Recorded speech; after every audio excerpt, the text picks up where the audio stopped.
Hello everyone, అందరికీ నమస్కారం. Welcome to our YouTube channel సర్కారీ శిక్షణ. ఎస్ఎస్సి సైడ్ నుండి మనకి 2025-26 ఇయర్కి క్యాలెండర్ అనేది రిలీజ్ చేశారు.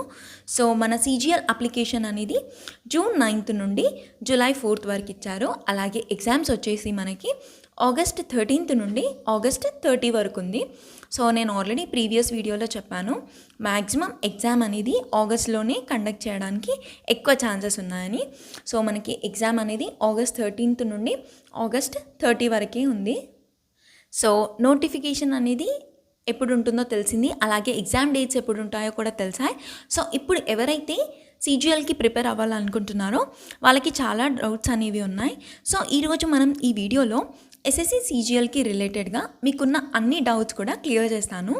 సో ఫస్ట్ మనం ఈ ఎగ్జామ్ అని కాదు, మనం రాయాలి అనుకున్న ఏ ఎగ్జామ్ అయినా సరే ఫస్ట్ దానికి కావాల్సిన క్వాలిఫికేషన్ కానీ, ఎలిజిబిలిటీ క్రైటీరియా కానీ, ఎగ్జామ్ ప్యాటర్న్ కానీ, సిలబస్ కానీ ఇవన్నీ చూసి అప్పుడు మనం ఆ ప్రిపరేషన్ అనేది స్టార్ట్ చేయాలి. సో మనం ఈ వీడియోలో ఎస్ఎస్సికి సంబంధించిన అన్ని డీటెయిల్స్ కూడా చూద్దాం. అసలు ఎస్ఎస్సి సిజిఎల్ అంటే ఏంటి, ఏం జాబ్స్ ఉంటాయి, ఏమేం డిపార్ట్మెంట్స్ ఉంటాయి, అలాగే ఏజ్ లిమిట్ ఏంటి, ఎడ్యుకేషన్ క్వాలిఫికేషన్ ఏంటి, శాలరీ ఏంటి, ప్రమోషన్ ఏంటి, ఎగ్జామ్ ప్యాటర్న్ ఏంటి, అలాగే ఫిజికల్ టెస్ట్ కానీ మెడికల్ టెస్ట్ కానీ ఉంటుందా, మనం ఈ సిజిఎల్కి ఎలా మన ప్రిపరేషన్ అనేది స్టార్ట్ చేయాలి అని. సో ఇవన్నీ కూడా ఈ వీడియోలో డిస్కస్ చేద్దాం. మనకి సిజిఎల్ అనేది స్టాఫ్ సెలెక్షన్ కమిషన్ కండక్ట్ చేస్తుంది. అసలు ఈ సిజిఎల్ ఫుల్ ఫామ్ ఏంటి అంటే కంబైన్డ్ గ్రాడ్యుయేట్ లెవెల్ అనమాట. మనకి యూపీఎస్సి తర్వాత బెస్ట్ ఎగ్జామ్ ఏదన్నా ఉంది అంటే అది ఎస్ఎస్సి సిజిఎల్ఏ. మనకి స్టేట్ పిఎస్సిలో కూడా గ్రూప్ 1 సర్వీసెస్ ఉంటుంది, కానీ ఆల్రెడీ మనకి స్టేట్లో ఎగ్జామ్స్ ఎలా ఉంటాయి, అలాగే దానికి ఎన్ని ఇయర్స్ పడుతుంది, ఇవన్నీ అందరికీ తెలిసినవి. సో జాబ్ వైజ్ కానీ, శాలరీ కానీ, అలవెన్సెస్ కానీ, రెస్పెక్ట్ కానీ, పవర్ కానీ ఇవన్నీ ఉన్న ఏదన్నా బెస్ట్ జాబ్ ఏదన్నా ఉంది అంటే అది మనకి ఎస్ఎస్సి సిజిఎల్ఏ. సో స్టాఫ్ సెలెక్షన్ కమిషన్ అనేది ఓన్లీ సిజిఎల్ఏ కండక్ట్ చేస్తుందా అంటే లేదండి, ఎస్ఎస్సి నుండి వేరియస్ ఎగ్జామ్స్ అనేవి కండక్ట్ చేస్తూ ఉంటుంది. సో ఎవరైనా సరే 10th పాస్ అయిన వాళ్ళు ఉంటారు కదా, వాళ్ళందరూ కూడా ఎస్ఎస్సి ఎంటీఎస్ కానీ ఎస్ఎస్సి జీడీ కానీ ఎలిజిబిలిటీ ఉంటుంది. అలాగే 12th పాస్ అయిన వాళ్ళందరికీ ఎస్ఎస్సి సిహెచ్ఎస్ఎల్ ఉంటుంది, అలాగే ఎస్ఎస్సి స్టీనో ఉంటుంది. అలాగే ఎవరైతే గ్రాడ్యుయేషన్ కంప్లీట్ చేశారో వాళ్ళకి ఎస్ఎస్సి సిజిఎల్ ఉంటుంది, అలాగే ఎస్ఎస్సి సిపిఓ ఉంటుందన్నమాట. ఈ సిపిఓలో మనకి ఢిల్లీ పోలీస్ అలాగే సిఆర్పిఎఫ్ ఉంటుంది. సో మనకి ఎడ్యుకేషన్ క్వాలిఫికేషన్ ఏంటి అంటే ఆల్రెడీ చూసాం కదా, గ్రాడ్యుయేషన్ అనేది ఉండాలి. సో 60%, 70% అంటే అలాంటిది ఏం లేదండి, ఎవరైనా సరే పాస్ అయిన వాళ్ళందరూ కూడా ఎలిజిబిలిటీ ఉన్నారు. సో గ్రాడ్యుయేషన్ ఎవరైతే కంప్లీట్ చేశారో వాళ్ళందరూ కూడా సిజిఎల్కి అప్లై చేసుకోవచ్చు.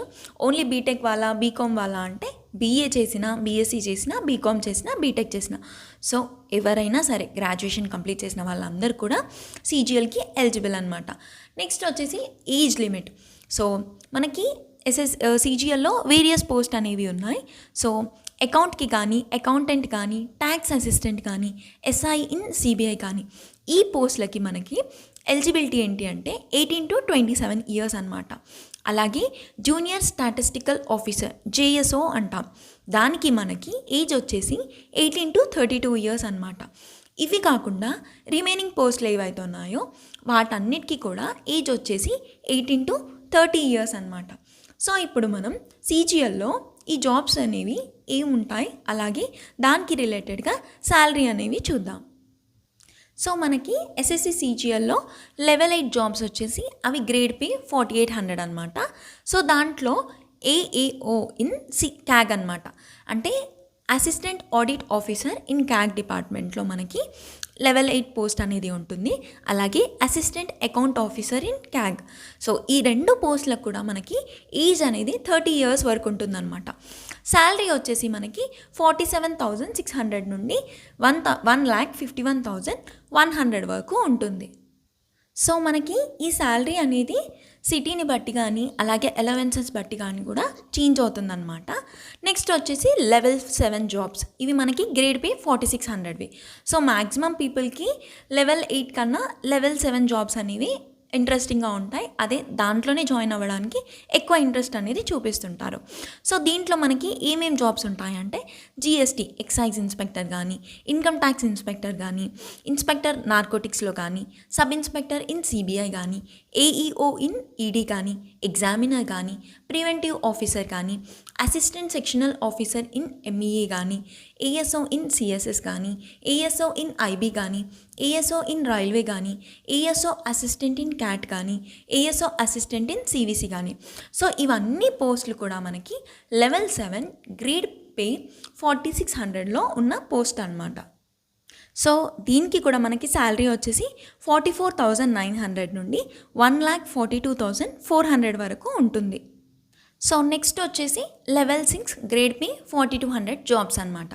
దీంట్లో మనకి ఏముంటాయి, డివిజనల్ అకౌంటెంట్ కానీ, సబ్ ఇన్స్పెక్టర్ ఇన్ ఎన్ఐఏ కానీ, జూనియర్ స్టాటిస్టికల్ ఆఫీసర్ కానీ, అసిస్టెంట్ ఇన్ పాస్పోర్ట్ ఆఫీసర్ కానీ, assistant in ministry of mines కానీ, assistant in ministry of textiles కానీ, అసిస్టెంట్ ఇన్ బీఆర్డిపి కానీ. సో ఇవి అన్నీ కూడా మనకి లెవెల్ 6 జాబ్స్ అనమాట. దీనికి రిలేటెడ్ శాలరీ వచ్చేసి మనకి 35,400 నుండి 1,12,400 వరకు శాలరీ అనేది మనకి ఉంటుందన్నమాట. నెక్స్ట్ వచ్చేసి మనకి level 5 jobs. So level 5 jobs వచ్చేసి మనకి గ్రేడ్ పే 2800వి. దీంట్లో మనకి అకౌంటెంట్ కానీ, ఆడిటర్కి కానీ సంబంధించిన జాబ్స్ ఉంటాయన్నమాట. సో అకౌంటెంట్ ఇన్ క్యాగ్ కానీ, ఆడిటర్ ఇన్ క్యాగ్ కానీ, ఆడిటర్ ఇన్ సిజిడిఏ కానీ మనకి పోస్టులు అనేవి ఉంటాయన్నమాట. నెక్స్ట్ వచ్చేసి మనకి లెవెల్ 4 గ్రేడ్ పే 2400కి రిలేటెడ్ ఉన్న జాబ్స్. సో దీంట్లో మనకి సబ్ ఇన్స్పెక్టర్ నార్కోటిక్స్ కానీ, ట్యాక్స్ అసిస్టెంట్ ఇన్ సిబిటిటి కానీ, ట్యాక్స్ అసిస్టెంట్ ఇన్ సిబిఐసి కానీ, సీనియర్ సెక్రటేరియట్ అసిస్టెంట్ కానీ, సార్టింగ్ అసిస్టెంట్ కానీ, పోస్టల్ అసిస్టెంట్ కానీ మనకి లెవెల్ 4లో ఉండే జాబ్స్ అన్నమాట. సో మనం ఏమేం జాబ్స్ ఉంటాయో చూసాం కదా. ఇప్పుడు మనకి ఎగ్జామ్ ప్యాటర్న్ అనేది ఎలా ఉంటుందో చూద్దాం. సో 2022 తర్వాత మనకి అంతకుముందు మనకి డిస్క్రిప్టివ్ పేపర్ అనేది ఉంటుంది, కానీ ఇప్పుడు మనకి డిస్క్రిప్టివ్ పేపర్ లేదు, అలాగే ఇంటర్వ్యూ కూడా లేదు. ఇప్పుడు మనకి ఓన్లీ 2 టైర్స్ ఉన్నాయన్నమాట. సో టైర్ 1 వచ్చేసి మనకి జస్ట్ క్వాలిఫైయింగ్ ఇన్ నీచ్, దాంట్లో మనకి టోటల్గా 200 మార్క్స్కి ఉంటుంది, అలాగే 1 అవర్ టైం అనేది ఉంటుంది. దీంట్లో మనకి రీజనింగ్ వచ్చేసి 25 క్వశ్చన్స్, ఈచ్ క్వశ్చన్కి 2 మార్క్స్, సో టోటల్గా మనకి 50 మార్క్స్కి ఉంటుంది.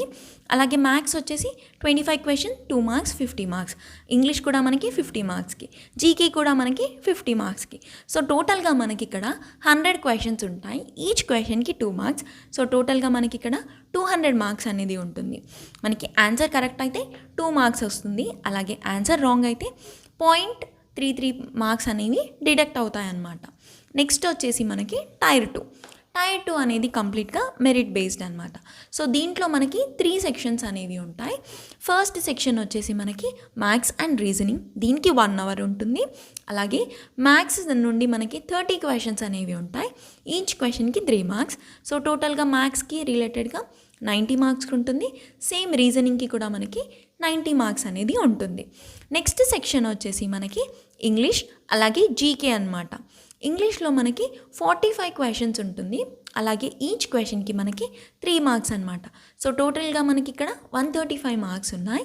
అలాగే జీకే వచ్చేసి మనకి 25 క్వశ్చన్స్ ఉంటుంది, ఈచ్ క్వశ్చన్కి మనకి 3 మార్క్స్ ఉంటుంది.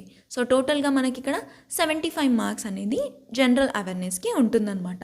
సో టోటల్గా మనకి 130 క్వశ్చన్స్ ఉంటాయి, ఈచ్ క్వశ్చన్కి 3 మార్క్స్, సో టోటల్గా మనకి 390 మార్క్స్ అనేది ఉంటుంది.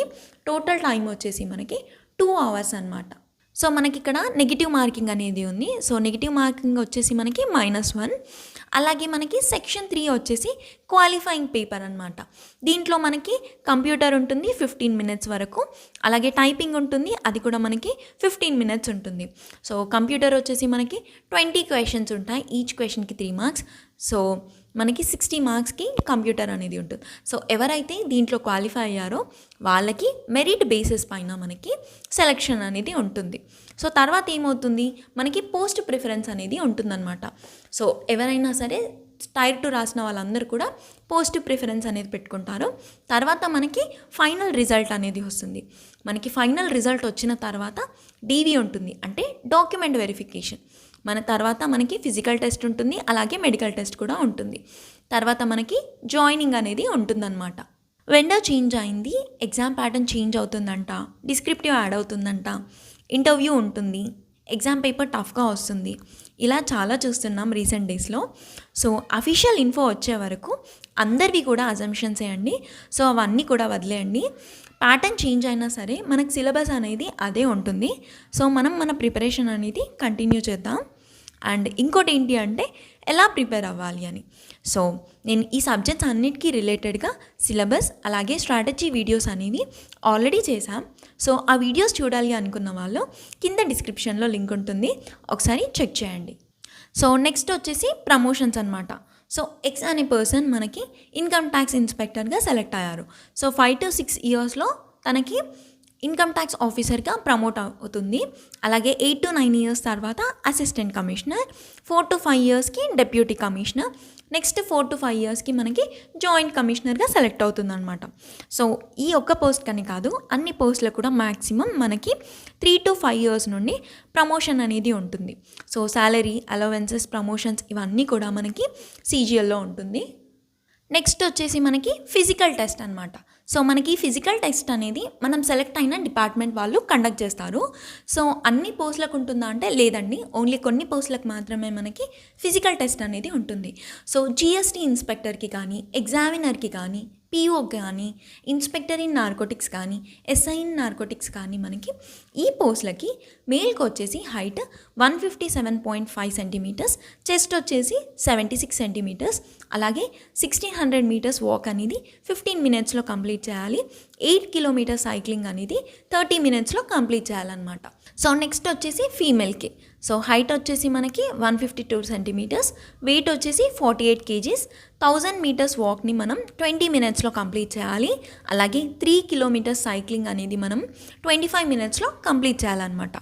అండ్ ఇంకోటి ఏంటి అంటే స్పెక్ట్స్ అనేది ఎలా ఉందా లేదా అని. సో స్పెక్ట్స్ అనేది ఎలా ఉందండి, మీకు విజన్ అనేది స్పెట్స్ పెట్టుకున్నా లేకపోతే స్పెట్స్ పెట్టుకొని వాళ్ళకైనా క్లియర్ విజన్ అనేది ఉండాలి. సో 6/6 ఇన్ 1 ఐ, అలాగే 6/9 ఇన్ అనదర్ ఐ అనమాట. కాకపోతే మనకి ఇక్కడ కలర్ బ్లైండ్నెస్ అనేది యాక్సెప్ట్ చేయరు. సో ఎవరికైతే కలర్ బ్లైండ్నెస్ ఉందో వాళ్ళు ఈ పోస్టులకి ఎలిజిబిలిటీ లేదనమాట. నెక్స్ట్ వచ్చేసి మనకి సిబిఐ ఎస్ఐకి కూడా కొన్ని రిక్వైర్మెంట్స్ అనేవి ఉన్నాయి. దాంట్లో మేల్కి వచ్చేసి హైట్ మనకి 165 సెంటీమీటర్స్ ఉండాలి, చెస్ట్ అనేది 76 సెంటీమీటర్స్ ఉండాలి. ఫీమేల్కి మనకి హైట్ వచ్చేసి 150 సెంటీమీటర్స్ ఉండాలి. ఇక్కడ మనకి వాకింగ్ కానీ సైక్లింగ్ కానీ ఇవేం కూడా లీవ్ అనమాట. దీనికి కూడా మనకి స్పెక్స్ అనేది ఎలా ఉంది. తర్వాత మనకేంటి మెడికల్ టెస్ట్ ఉంటుంది. సో ఈ మెడికల్ టెస్ట్ అనేది బేసిక్ మెడికల్ టెస్టే. సో దీనికి మనకి ఎలాంటి ప్రాబ్లం కూడా ఉండదు. అండ్ ఇంకోటి వచ్చేసి వేకెన్సీకి రిలేటెడ్గా, సో వేకెన్సీస్ అనేది 20K ఉందా అని డౌట్ ఉంది. సో మనకి ఇప్పటి వరకు అయితే 8 to 10K వేకెన్సీస్ ఉన్నాయి. సో అది ఇంకా ఇంక్రీజ్ అవ్వచ్చు. నోటిఫికేషన్ వచ్చినప్పుడు మనకి 10K ఉన్నా కూడా మన ఎగ్జామ్స్ అన్నీ కంప్లీట్ అయ్యే వరకు ఇంకా వేకెన్సీస్ అనేవి యాడ్ అవ్వచ్చు. సో ఎన్ని వేకెన్సీస్ ఉన్నా సరే దాంట్లో ఒక జాబ్ అనేది మనదే అని మన ప్రిపరేషన్ అనేది కంటిన్యూ చేద్దాం. సో ఈ వీడియోలో మనం ఏజ్, అలాగే qualification, exam pattern, physical and medical test, salary, promotion, vacancies ఇలా ఎస్ఎస్సి సిజిఎల్కి రిలేటెడ్గా అన్నీ కూడా డీటెయిల్డ్గా డిస్కస్ చేసాం. సో మీకు ఇంకా సిజిఎల్కి రిలేటెడ్గా ఎలాంటి డౌట్స్ ఉన్నా నాకు కమెంట్ సెక్షన్లో అడగండి. సో ఇదండి ఇవాళ వీడియో. ఇలాంటి మరిన్ని వీడియోస్ కోసం subscribe to Sarkari Shikshana. Please do like, comment, share and hit the bell icon for more such updates. Thank you so much for watching.